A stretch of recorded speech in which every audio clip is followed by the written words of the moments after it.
Hoy empezamos a hablar, digo empezamos porque no vamos a terminar, acerca de cómo interpretar las parábolas. Hablaremos de, pues poner la siguiente, que es una parábola, por qué utilizó Jesús las parábolas, ¿no? Cuando leemos los evangelios, la mayor parte de las palabras de Jesús, bueno, anterior.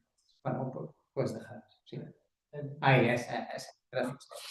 ¿Por qué usó Jesús parábolas? ¿Las parábolas son más fáciles o más difíciles de entender? Cuando Jesús hablaba por parábolas, es más difícil. Vale, luego hablaremos de eso. Si es más fácil, pues es más difícil. Depende. Si las explica. Si la explica, ya.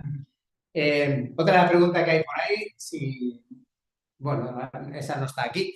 Si están en el Antiguo Testamento, son las parábolas que están en los Evangelios. ¿En el Antiguo Testamento hay parábolas? Sí. ¿Encontrasteis alguna? Sí. Bueno, así que no son una novedad en el Nuevo Testamento, ya viene de antes, porque era parte del lenguaje normal en Oriente, especialmente en la Antigüedad, se usaba mucho la parábola para comunicar cosas. Y en la Biblia, pues, abundan especialmente en los Evangelios, en los sinónimos. Vale, ahora sí puedes poner la siguiente. Como ya sabéis que en el Antiguo Testamento hay parábolas, aquí tenéis un ejemplo de una que es muy interesante. Cuando el rey David, conocéis la historia, que había pecado porque se enamoró de una mujer de otro, de Betsabé, y se acostó con ella, encima quedó embarazada, y él, para arreglarlo más, todavía manda al marido al frente para que muera, para quedarse él con su mujer. Y entonces Dios le envió a un profeta, el profeta Natán, y esta es la conversación. A ver, como profeta, ¿cómo él tendría que confrontar a David con su pecado? ¿No? Podía decirle, David, has hecho un terrible pecado, lo que has hecho no hay derecho, y de parte de Dios te va a castigar por todo lo que te ha pasado. Sin embargo, es muy interesante esta estrategia que Dios usó a través del profeta, que le viene con una parábola, ¿no? Y dice, oye, imagínate una persona que tiene muchas ovejas y hay otro que solo tiene una. Y claro, tú quieres coger una, pues ¿a quién se la vas a coger? Al que tiene una sola y le dejas sin ninguna, cuando tenías otro que podías coger muchas ovejas. Eso es un resumen de lo que le fue a decir. Y claro, David dice, hombre, pues si hay alguien que necesita una abeja y en vez de cogérsela al que tiene muchas, va y se la coge al que tiene una sola, ese hombre es digno de muerte. Y ahí lo pilló el profeta. Y dice, pues ese hombre eres tú. Podía haber escogido entre miles de mujeres en Israel y va y escoge a una que estaba casada, que le pertenecía a hombre y la única mujer que tenía, y él se la arrebató. Entonces, claro, sin la parábola, si el profeta intentara hablarle algo de parte de Dios, ¿qué haría David? Se pondría a la defensiva, bueno, es que no sé qué, disculpas. Pero ahí él mismo se acusó, ¿no? Ese hombre es digno de muerte. Y se dio también el castigo, ¿no? Porque si la espada no faltará y pues digno de muerte. Y luego fue el castigo que le vino, efectivamente. Vale, la siguiente no vamos a parar mucho, solo es para que veamos un par de ejemplos. También en el libro de Samuel hay una historia de una mujer que su misión en este caso fue convencer, porque sabéis que David pues tenía varios hijos y uno de ellos era Absalón. Y Absalón había cometido una venganza porque su hermana había sido violada y entonces él, ¿qué hizo? Cogió y mató al que violó a su hermana. ¿Eh? Claro, defendiendo era su hermano, además, que era un hermano, eran hermanos. Y el hermano violó a la hermana y Absalón pues, mató al hermano. Y claro, eso lo obligó a huir. Y entonces Dios usa a una mujer que también le habla en plan de parábola para traerle un mensaje para que llame a Absalón que vuelva a casa, a casa de Israel, ¿no? Y entonces ella, ¿cómo se lo dice? Pues a través también, bueno, una sierva tenía dos hijos, lucharon entre sí en el campo, ¿no? Pues eran hijos también y no habiendo quien nos apartara, uno hirió al otro y lo mató, como que diciendo casi que fue sin querer, fue cosa de un calentón, de una y dice, pues ahora entrega al que hirió a su hermano, ¿no? ¿Quién es el que hirió? Absalón, había herido a su hermano, para que le demos muerte por la vida de su hermano, a quien mató, y destruyamos al heredero también, así extinguirán. Entonces, claro, pues él reacciona y dice, hombre, no hay que matar. Y bueno, era para invitarle a venir. Vale, en la siguiente tenemos solo la mención de un par de ejemplos más. Un profeta que fue disfrazado. La verdad es que eran muy creativos, ¿no? Los profetas del Antiguo Testamento. Yo tuve la tentación alguna vez de subirme al púlpito a predicar con un yugo de vaca puesto, porque es lo que Dios le mandó a Jeremías, ¿no? Y la verdad es que el impacto, ¿verdad? Si un predicador se disfraza, así que aún estoy de tiempo, ¿no? Aún estoy de tiempo. Entonces, esta historia es un profeta se disfrazó para hablar con Acab, con el rey de Israel, para anunciarle que Dios iba a castigar, iba a destruir pronto la nación de Israel. Y claro, si no hiciera eso, pues a lo mejor se jugaba la vida. Y aquí pues está el testimonio en el libro de Oseas, donde dice que Dios usaba ese método con frecuencia. Dice, también he hablado a los profetas y multipliqué las visiones y por medio de los profetas hablé en parábolas. A mí me gustaría tener este arte, ¿no? De inventarme parábolas para contar o para introducir un tema. A mí me impactó hace muchos años alguien que conoce a Alberto, lo que conoció, que era Carlos Pujol, y lo teníamos invitado a unas conferencias y esto justo empezó su mensaje con una parábola, pues la había inventado él, ¿no? Pero encajaba con lo que él luego quería enseñar. Dijo, hay que ver el ingenio de este hombre. Y los predicadores a lo mejor tenemos que esforzarnos un poquito más en ser ingeniosos para captar la atención de nuestros oyentes. Tarea para casa, sí. Lo que pasa es que hay cosas que yo creo que van con genes. Que hay gente que tiene ese arte, esa capacidad, o a veces Dios te lo puede dar, ¿no? Como a los profetas. Así que era una estrategia de comunicación empleada con frecuencia en la antigüedad y que Dios también la usa, pues vamos a ver luego cómo y por qué. Vale, la siguiente tenemos que ocupan un lugar importante en el ministerio de Jesús. Ahí dice Mateo 13 que todo lo que hablaba Jesús a las multitudes, nada les hablaba sin parábolas. Así que todo lo que Jesús estuvo hablando, a partir de un cierto momento, era todo parábolas. Según un estudioso de la Biblia, que algunos también conocemos y apreciamos mucho, Jaime Fassel, él estima que alrededor del 35% de las palabras de Jesús eran parábolas. Más o menos de todo lo que Jesús habló, el 35% de lo que está en los sinónimos, es decir, en Mateo, Marcos y Lucas, casi el 35% de las palabras de Jesús eran parábolas. Y ahora nos preguntamos, ¿no? ¿Por qué usó Jesús tanto las parábolas? ¿Por qué piensas que Jesús quiso usar tanto las parábolas? Llevarnos a la reflexión. A ver, también tenían unos corazones específicos, ¿no? Por la dureza de los corazones de la gente. Y con las parábolas lo ablandaba o lo endurecía más. No entendía. Pero se decía, ¿no? La palabra que oirán y no entenderán. Ah, ahí llegaremos también, sí. Porque ya vale, especificaba que a ustedes les explico la parábola, y discípulos cercanos de eso. Muy bien. Bueno, ya unos adelantados aquí que ya saben las respuestas. Para investigar, ¿no? Más. Bueno, yo propondré luego algunas ideas más. Pues por la siguiente. Y vamos a primero entender qué es una parábola, ¿no? Primero hay que tener claro, si hablamos de las parábolas, qué es una parábola. Y es un lenguaje figurado, quiere decir que no es literal. Cuando leemos una parábola no hay que entenderlo como algo literal, sino que es algo parecido a una fábula. Conocéis las fábulas, ¿no? Famosas de Esopo y otras no son reales, pero tratan de comunicar una enseñanza por medio de esa ilustración. ¿Para qué sirven las parábolas? Pues para ilustrar, para adornar una enseñanza. Al adornarla, pues también se facilita recordar la enseñanza. ¿Qué es lo que quería enseñar? Pues con esa historia facilita la memorización. Y las parábolas se caracterizan porque están basadas en asuntos de la vida cotidiana, no como las fábulas que se basan en animales que hablan. Eso no hay ningún sitio donde hay animales que hablan. Bueno, los lobos, ¿no? O algo así, pero poco más. Pero en las fábulas, por eso son fábulas, son cosas fabulosas que no son reales. Pero las parábolas en general sí que tienen que ver con asuntos normales de la vida cotidiana de la gente. Y pues requieren una interpretación, por eso que lo que dice la parábola no hay que tomarlo todo literal, porque no es algo literal, y tenemos el desafío de descubrir cuál es la idea que quiere comunicar esa historia, ¿no? ¿Qué es lo que quiere decir? Y muchas veces va a estar la respuesta en saber el motivo. ¿Por qué contó Jesús esa parábola? Y algo muy importante que vamos a necesitar para entender una parábola es conocer el entorno, ¿no?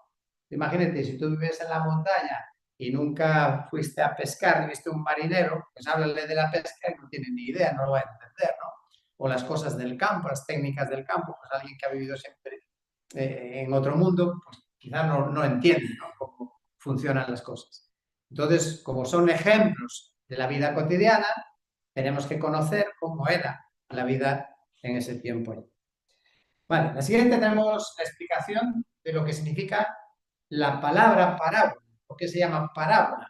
Es una palabra compuesta de dos, para, vole, y unidas sale la palabra parábola. Y eso significa poner al lado, para siempre es al lado, poner al lado, y vole puede ser echar, arrojar, es decir, algo que ponemos al lado de otra cosa. Una cosa que ponemos al lado, es la comparación. Por eso es lo que es la parábola. No salió ahí. La siguiente. Está en la siguiente, ¿no? En la siguiente no hay una imagen. Vale, pues no importa. Vale, pues pues no avances. No. Vale, no, tenía ahí una imagen de unas zapatillas que se vendían y la zapatilla pues daba a entender que podías correr mucho y era muy blando en la caída, y ponían al lado la imagen de un canguro. Entonces, que tú con esas zapatillas podías correr como un canguro. Pues esa es la parábola. Compara cosas de la vida real, que no lo tomas literal, la zapatilla no tiene nada que ver con un canguro, pero sí que comunica la idea de poder correr como un canguro. Y también se considera que la parábola es como un símil. Un símil quiere decir una comparación, pero en lugar de ser es alto como una jirafa, eso sería un símil, una comparación, pero cuando es una parábola es que es una historia, toda una historia. No solo dos cosas que comparamos, sino que es como una extensión mayor. Vale, y siempre en la Biblia el propósito es una enseñanza espiritual. La parábola no es para que aprendamos a cocinar, tiene el propósito de una enseñanza espiritual. La parábola del sembrador no es para enseñarle a los agricultores cómo hay que sembrar, aunque a lo mejor puede ser útil algo, pero el propósito es una enseñanza espiritual. Bueno, vamos con la siguiente, y es algo muy importante, que es la estructura. Cuando leemos el relato de la parábola, se puede observar una estructura que tiene principalmente tres aspectos importantes, y quizás el más importante es el primero, porque estamos hablando de cómo interpretamos la parábola. Y lo primero es saber la ocasión. ¿Qué es lo que ocurría cuando Jesús cuenta esa parábola? A ver, si Jesús la cuenta, es porque algo estaba ocurriendo y algo les quiere decir. Entonces, entender la ocasión suele ser casi siempre la clave para interpretar bien una parábola. Y el contexto del pasaje generalmente ya nos dice qué es lo que estaba ocurriendo. Lees el Evangelio y te va diciendo lo que pasaba, y entonces Jesús cuenta la parábola.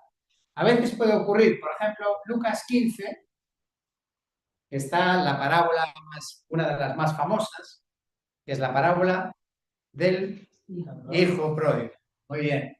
Y eso está a partir del versículo 11. Y claro, si tú lees la parábola del hijo pródigo y vas al versículo anterior, versículo 10, no te dice cuál es la ocasión. Porque hay otra parábola, que es la de antes de la del hijo pródigo hay tres seguidas. La oveja y luego y antes la moneda. Entonces tendrás que ir atrás, hasta que llegas al principio del capítulo, y ahí en los versículos 1 al 3 tienes el contexto. ¿Por qué contó Jesús esas tres parábolas? De la moneda perdida, la oveja perdida y el hijo perdido. ¿Por qué lo contó? ¿De qué es lo que estaba ocurriendo para que Jesús lo contara? Es importante. Pues lo dice el versículo 1 y 2. Así que fíjate, si quieres interpretar bien la parábola del hijo pródigo, no vale empezar a leer el versículo 11. Hay que ir atrás y ver qué es lo que estaba pasando. ¿Y qué es lo que pasaba? Pues versículo 1. todos los recaudadores de impuestos y los pecadores se acercaban a Jesús para oírle. Y los fariseos y los escribas murmuraban, diciendo: este recibe a los pecadores y come con ellos. Y ahora fíjate cómo dice Jesús. Entonces él les refirió esta parábola: la de la moneda, la de la oveja y la del hijo. Bueno, en algún momento vamos a pararnos a ver algunos ejemplos de interpretación de las parábolas, pero ahí solo para que veáis la importancia que tiene entender, para interpretar bien el mensaje, hay que saber qué es lo que estaba pasando. Si no, vamos a perder una cosa importante. En algunos casos, el texto bíblico, por ejemplo, la segunda cita que tenéis ahí, Mateo 21, nos dice, Jesús mismo nos dice ahí en la historia, por qué contó esa parábola Jesús, ¿no? La de los dos hijos. ¿Qué era la parábola de los hijos, de los dos hijos? ¿Os acordáis de esa parábola? ¿De qué trataba? El padre le dice a uno que vaya al campo y Como dice, vete a hacerme este trabajo, y el primero, Sí, pero no va, y el otro dice que no. exacto, uno le dice que sí que va a ir, pero no va, no obedece, y el otro primero le dice que no quiero ir, ¿no? Pero luego al final termina obedeciendo. Y entonces esa parábola tenemos que ver para qué la contó Jesús. ¿Qué es lo que estaba pasando? Pues ahí el versículo 23. La parábola empieza en 21-28, pero empezamos más atrás, versículo 23, ¿qué dice que es la ocasión? ¿De qué está ocurriendo? Pues el versículo 23 dice: cuando llegó Jesús al templo, los principales sacerdotes y los ancianos del pueblo se le acercaron mientras enseñaba, diciendo: ¿con qué autoridad haces estas cosas? ¿Quién te dio esa autoridad? Bueno, es interesante que Jesús les dice que esa pregunta no se la va a contestar. Le hicieron una pregunta a Jesús y dijo: eso no os lo voy a contestar. Pero Jesús les plantea otra cuestión más importante, que es la que tiene que ver con esta historia, con esta parábola. Entonces la pregunta es: ¿a quién representa esos dos hijos? ¿De qué están hablando? ¿Quién es el hijo que dijo que iba a obedecer, pero luego no obedeció? ¿A quién se está refiriendo Jesús? religioso. Los religiosos, los fariseos, que decían que sí, que obedecían a Dios, pero luego en la práctica no lo obedecían. Y luego el otro hijo, el que dijo que de entrada no quería obedecer, pero después va y obedece. ¿Quiénes son? Escuchan lo que seguían a Jesús, ¿no? Que en un principio, pues, eso que no tenían prácticas religiosas para la época, quizás no seguían a Dios, pero después siguieron a Jesús. En ese caso, en esa historia, está hablando de los recaudadores de impuestos, que abusaban de la gente cobrando de más, eran unos pecadores, eran mala gente para sus vecinos, y el Señor pone como ejemplo que esos que primero no obedecen a Dios, porque están haciendo lo que no deben hacer, sin embargo luego se arrepienten cuando se convierten, y esos son el segundo de los hijos, ¿no? O el primero, el que no quería obedecer y luego termina obedeciendo.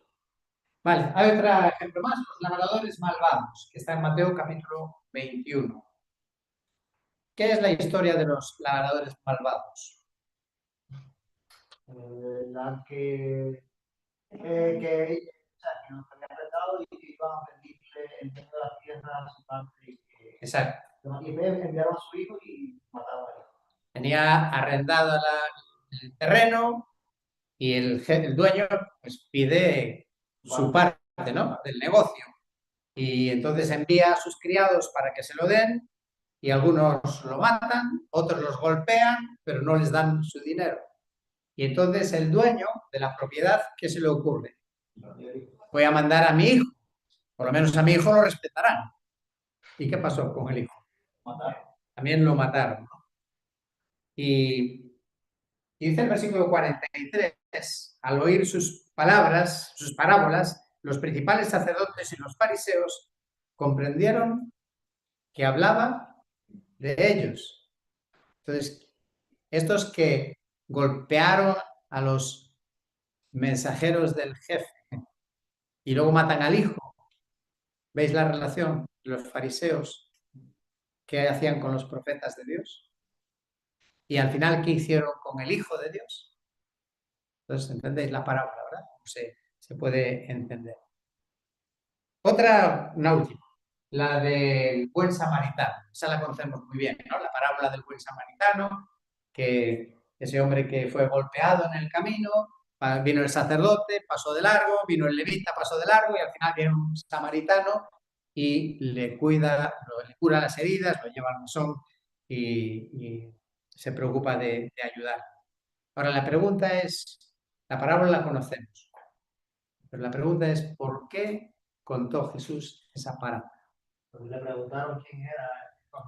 Era lo que hiciera mejor obra, ¿no? Bueno, en realidad el texto lo que dice es la pregunta que dice Dani. Le preguntaron, ¿quién es mi prójimo?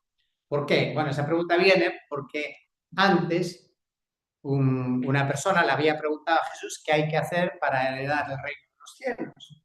Y entonces el Señor dice, bueno, pues cumple los mandamientos. ¿Y cuáles son los mandamientos? Pues, número 1, amar a Dios. Número 2, amar al prójimo. Y entonces el hombre este le pregunta, vale, ¿y quién es mi prójimo? Y entonces Jesús en respuesta le cuenta toda esta historia, ¿no? Y si te fijas, cuando termina de contar esa historia, hay una pregunta en el versículo 36. ¿Cuál de estos tres, es decir, el sacerdote, el levita o el samaritano, cuál de estos tres piensas tú que demostró ser prójimo del que cayó en manos de los salteadores?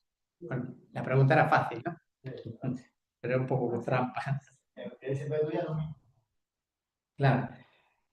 ¿Por qué Jesús contaría eso? Ahora viene la parte más difícil. ¿Por qué Jesús le pone ese ejemplo del samaritano para enseñar a un judío quién es un prójimo?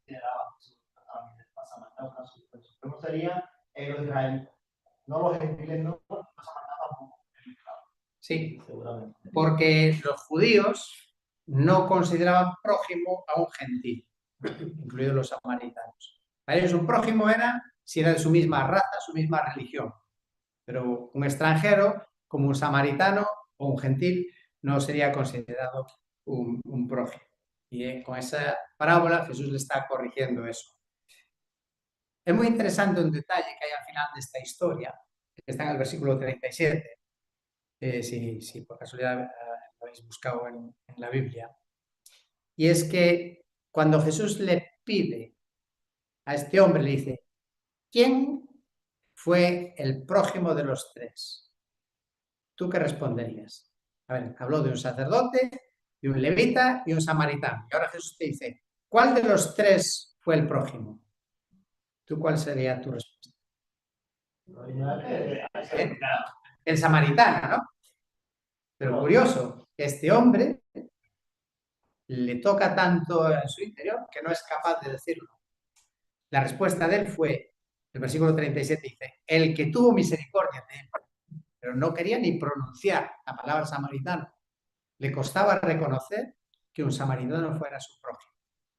Entonces, como veis, cuando conocemos el contexto en el que ocurren las parábolas, pues percibimos la enseñanza de una forma mucho más completa.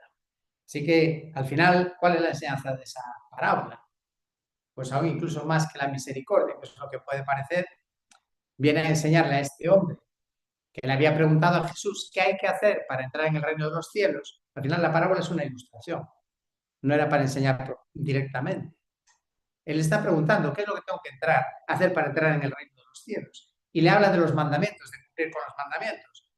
Y al final, la lección es que no es suficiente con conocer la palabra, con conocer los mandamientos. Lo importante es quién los cumple. Porque tanto el sacerdote como el levita conocían la palabra, pero no vivían de acuerdo con la palabra. Mientras que el samaritano sabría poco de la palabra, pero sí que se comportó como hay que comportarse, ¿no? Bueno, entonces la primera parte, cuando leemos una parábola, la primera gran pregunta que nos va a ayudar muchísimo para entenderla es la ocasión. ¿Qué estaba ocurriendo? ¿Por qué Jesús contó esa parábola? Pasa a la siguiente y tenemos un par de ideas más. La segunda es la narración. Pues hay que leer la historia. Tenemos que entender la historia que cuenta. Y por último, vamos a buscar una aplicación espiritual. Porque todas las parábolas que contó Jesús, pues tienen una aplicación espiritual. Vale, pues dicho eso, vamos a hablar, no pases todavía, de cómo vamos a la interpretación de la parábola. Lo primero es tener en cuenta estos 3 pasos. Primero ver la ocasión, estudiamos la narración y vemos cuál sería la aplicación espiritual. Ahora, por regla general, y ahora sí podemos pasar a la segunda, esta es la primera cosa que hay que tener en cuenta. La segunda, las parábolas tienen en general una verdad principal. A veces la gente le saca muchas lecciones, y bueno, no digo que estén mal, pero normalmente la parábola está enfocada en una cuestión, en un asunto, en un tema que se ha planteado. Entonces tenemos que descubrir cuál es esa lección principal. ¿Puede haber enseñanzas complementarias? Sí, claro. Con la del sembrador podemos aprender que no hay que echar semillas en el camino, ¿no? Que hay que echarlas donde está el terreno blando si quieres que crezca algo. O no lo eches entre las piedras o entre las pedregales, entre las espinas, ¿no? Vale, esas son cosas que podemos también aprender, pero hay una lección principal y las demás deben girar en torno a esa lección principal. Así que siempre nos estamos preguntando, cuando leemos la parábola, ¿qué quiso el Señor enseñar con esa parábola? ¿Qué querría enseñar? Luego puede haber enseñanzas complementarias. Por ejemplo, la parábola del sembrador, que está en Mateo 13, también la conocéis seguro muy bien de memoria. Entonces ahí tenemos varias partes, ¿no? Tenemos el sembrador. ¿Quién es el sembrador? Que siembra la palabra. Que siembra la palabra, ¿no? Los que predican la palabra, los que siembran la palabra. Muy bien. Luego tenemos la semilla. ¿Qué es la semilla? La palabra de Dios. Vale. Pero después aparecen también unas aves por ahí. ¿Y qué representan las aves? Está en el versículo 19. A ver, que viene el enemigo. El enemigo, maligno, muy bien. Y luego tenemos diferentes terrenos. El sembrador está sembrando y la semilla cae, alguna en el camino, otra entre piedras, otra entre espinos y otra en tierra buena. Vale. Entonces, ¿qué representan esos terrenos? Personas, el corazón de las personas. ¿Y cómo son los corazones de las personas? Malos. No todos, hay algunos. El tuyo no fue malo, fue receptivo, ¿verdad? La palabra. Tú recibiste la palabra del Señor.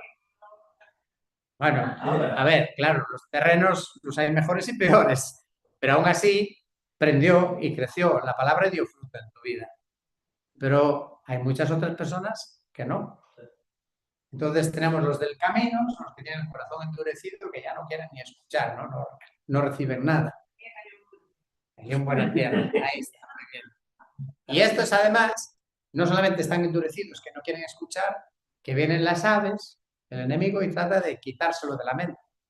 Están ocupados más con el fútbol, con el trabajo, con la diversión, con los viajes, para que no piensen en las cosas de Dios. Aunque a lo mejor tú le diste testimonio a alguien, pero enseguida va a venir el diablo, si es un corazón endurecido, que no estaba receptivo, para que se olvide enseguida de lo que ha escuchado. Vale, después están los pedregales. ¿Y qué pasa si tú plantas entre las piedras? Crece, pero muere. No tiene profundidad. No tiene profundidad, con el sol se seca. Claro, ¿y eso qué representa la parábola? Que no fue sembrado. No, sembrado fue, pero ahí habla de las aflicciones, las preocupaciones. Hacen, bueno, ya te oiré otro día, ¿no? Ahora tengo muchas otras cosas que pensar, tengo otras preocupaciones, no me hables del Evangelio porque ya tengo muchas otras cosas que pensar. Vale. Bueno, en ese caso no es, de entrada no está endurecido porque te escuchó, recibió la palabra, recibió la semilla. El problema es que viene el sol, es decir, las cosas de la vida que te van quemando y la semilla se va apagando. Y luego están los espinos. Y los espinos la plantó y también creció la planta, ¿no? ¿Pero qué le pasó a la planta a los espinos? Crecieron más los espinos que la planta. Exacto, la ahogaron. Al final le comieron el terreno y la semilla, pues, vale, sí, fue ahogada por el... Y eso habla de qué cosas ahogan la palabra en el corazón de las personas cuando escuchan el Evangelio y por qué luego no siguen, no creen. ¿Qué cosas pueden ahogar? Y la fama y la riqueza. Ahí habla eso, ¿no? Las preocupaciones y las riquezas. A veces ahogan la palabra, ¿no? Porque cuando una persona tiene mucho dinero, pues tiene muchas cosas en que ocuparse y pasar el tiempo y preocuparse, entonces no tienen tiempo para Dios. Bueno, todo eso está muy bien. Esas son lecciones casi colaterales, que son útiles. Pero dije que antes en una parábola tenemos que descubrir cuál es la lección principal. Ahora, ¿cuál dirías tú que es la lección principal, después de todo eso que hemos comentado, un poco para despistaros? ¿Cuál sería la lección principal? La de contexto. ¿Eh? La de contexto de los versículos. Ya, ¿y cuál crees que es la lección? ¿Está bien? ¿Qué es lo que crees que enseña la parábola del sembrador? ¿Qué es lo que está enfocando el tema, punto principal? Yo creo que es sembrar a todas las personas. Que hay que sembrar a todas las personas. Es predicar a buenos y malos. No podemos ir, nosotros no sabemos cómo es el terreno. Claro, en este caso nosotros no vemos los corazones y cuando sembramos no sabemos si estamos sembrando un corazón duro, uno lleno de espinos o de piedras. Eso está bien, pero el conjunto de la parábola tiene un mensaje, una enseñanza. Y está preparando además a los discípulos que van a salir, ¿no?, con el Evangelio. El Señor está aquí preparando a sus discípulos para que lleven el Evangelio a todo el mundo. Y les está preparando porque este es el cuadro que se van a encontrar cuando prediquen el Evangelio. Y entonces, ¿cuál sería el punto ese principal? ¿Qué vas a decir algo? Sí, el rechazo, ¿no? No pueden esperar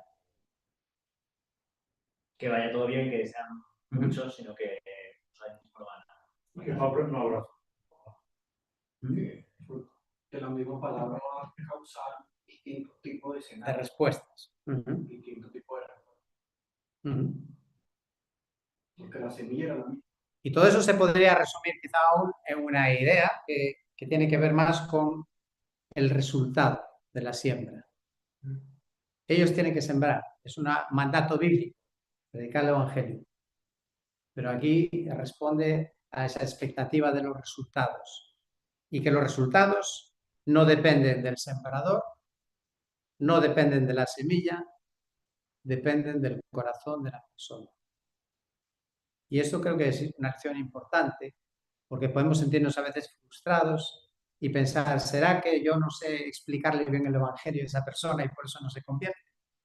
Pues la parábola tiene una respuesta, ¿no? Y tú has sembrado el Evangelio, que es la palabra de Dios, pues tú has sido un buen sembrador, has sembrado la semilla correcta, el problema está en el corazón de la persona que recibe. Por lo tanto, yo diría que el punto central de esa parábola es que el éxito en la predicación del Evangelio, que es para lo que Jesús está preparando a estos discípulos, para que salgan a predicar el Evangelio, les está diciendo, mira, el éxito no depende de vosotros ni depende de otras cosas, sino que depende de la disposición del corazón de los que reciban esa palabra. Y yo creo que eso es una acción importante.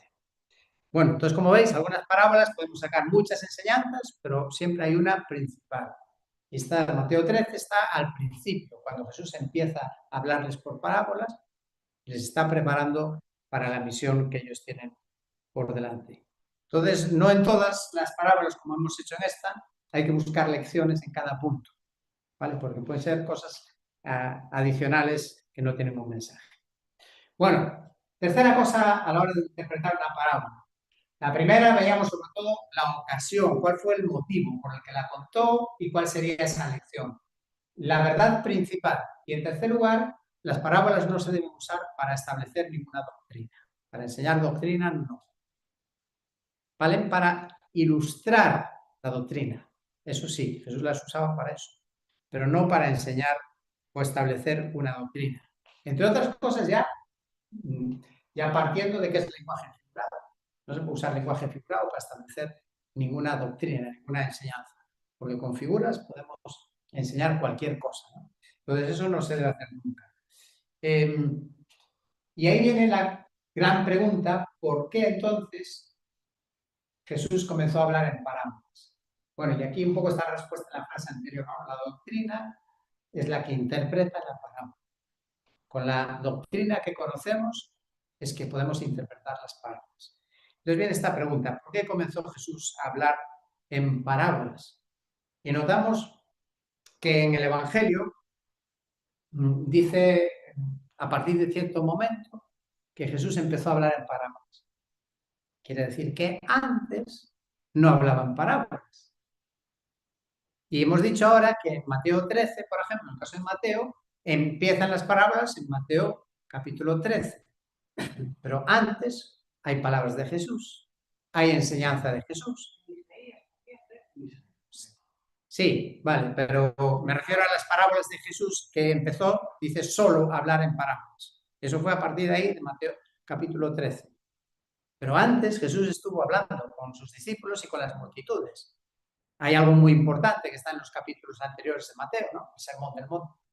Y en el Sermón del Monte Jesús no estaba contando una parábola y otra parábola, ¿no? Hablaba directamente. Entonces, ¿por qué cambió Jesús? De hecho,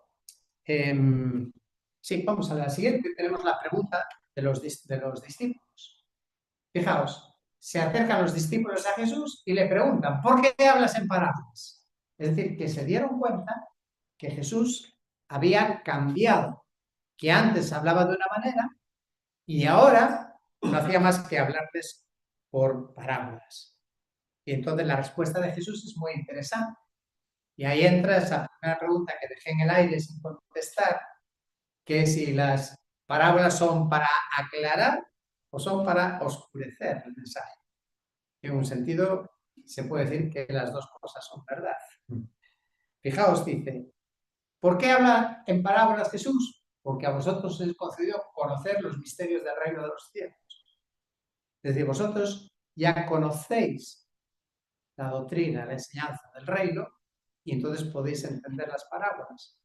Pero a los que no quieren saber nada de la enseñanza de Jesús, por eso les hablo en parábolas, porque viendo no ven y oyendo no oyen ni entienden.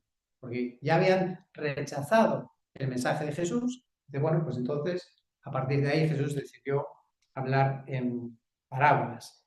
Entonces la parábola tiene como ese doble propósito.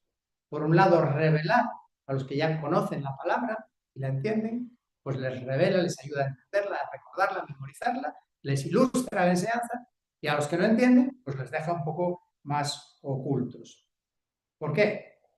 Pues lo veríamos, en Mateo 13, versículos 14 y 15, sigue diciendo, es la continuación de esto, de que al oír oiréis, no entenderéis, viendo veréis y no percibiréis, que es el profeta Isaías, que ya anunció, ¿verdad? Ya anunció. Bueno, también yo creo que es porque a estas multitudes no les interesaba tanto la parábola ni la doctrina de Jesús como lo que podía resolver de Jesús.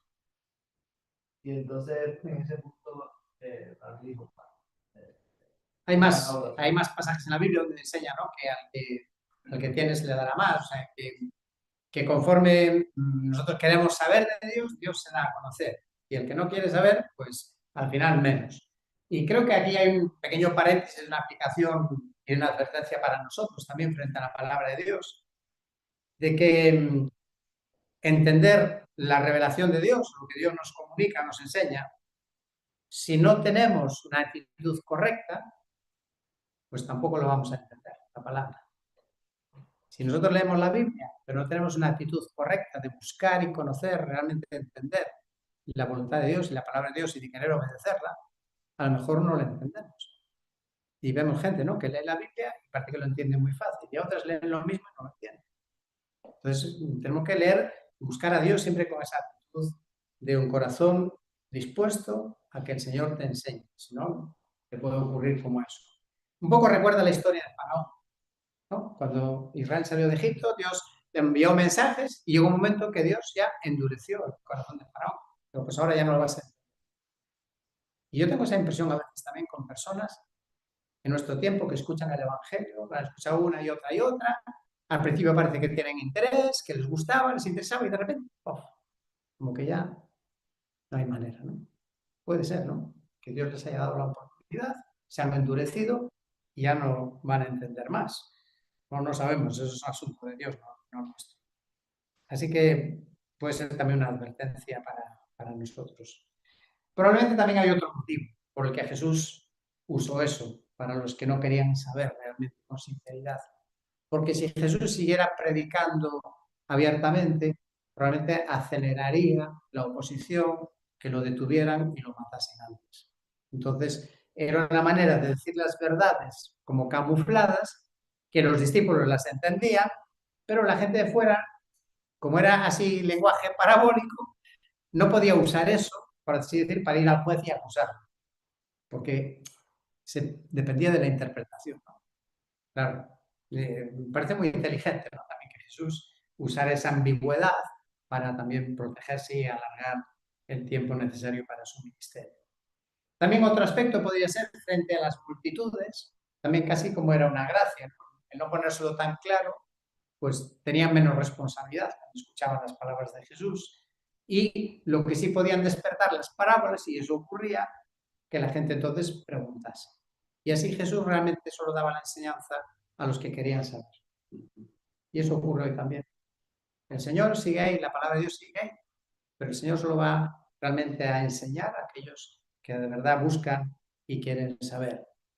Hay mucha gente que conoce la Biblia. Yo les he dicho que hay personas que quizá conozcan la Biblia y los textos hebreo y griego mucho mejor que yo, y sin embargo no conocen al Señor. Porque solo buscan la parte literaria, la parte técnica, la parte histórica, arqueológica, pero no buscan al Señor, no buscan escuchar a Dios. Era muy buena, ella paseó por ahí, le gustaba enseñar, ella muy buena. Y ella sabía la Biblia completa, de pie a pa, con todas las definiciones gramaticales, pero sin embargo no creía en la Biblia. La leía, la conocía perfecta gramaticalmente, Claro. excelente, te sacaba todo de los santos, pero sin embargo no pudo.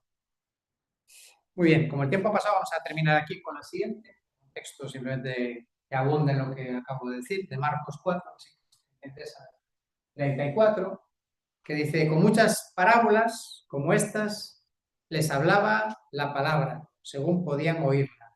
Y sin parábolas no les hablaba, sino que lo explicaba todo en privado a sus propios discípulos. O sea, como si fuera solo para iniciados.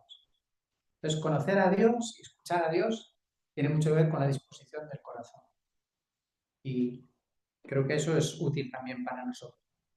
Podemos entender la palabra y entenderemos las parábolas si antes entendemos a Dios y conocemos a Dios. Es una clave para poder interpretar